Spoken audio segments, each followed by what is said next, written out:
রাতারাতি সব সংস্কার শেষ করা সম্ভব নয় বলে মন্তব্য করেছেন আইন উপদেষ্টা আসিফ নজরুল। জানান, সংস্কার মানে আইনের পরিবর্তন, সংবিধানের নয়। বিষয়টি ধাপে ধাপে সম্পন্ন করতে হবে। রাজনৈতিক দলগুলো অন্তর্বর্তী সরকারের এসব কাজ দ্রুত শেষ করবে বলেও আশা প্রকাশ করেন তিনি।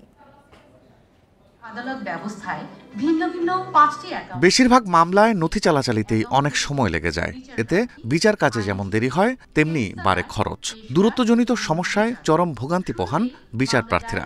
এসব সমস্যার সমাধানে মামলাগুলোর কার্যক্রম অনলাইনে করার উদ্যোগ সরকারের।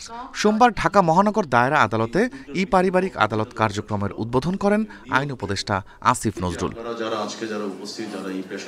নিজের বক্তব্যে উপদেষ্টা বলেন, অন্তর্বর্তী সরকার যে সংস্কার কার্যক্রম শুরু করেছে তা শেষ করতে হবে ধাপে ধাপে।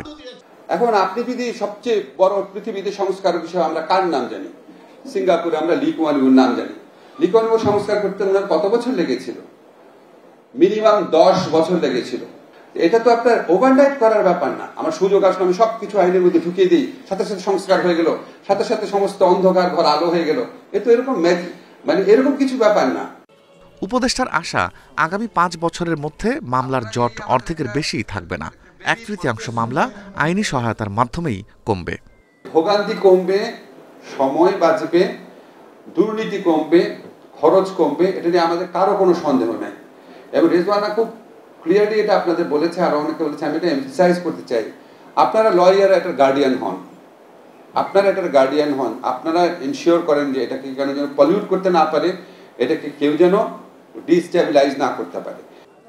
রাজনৈতিক দলগুলো বর্তমান সরকারের শুরু করে যাওয়া বাকি কাজ সম্পন্ন করবে বলেও আশা প্রকাশ করেন আসিফ নজরুল।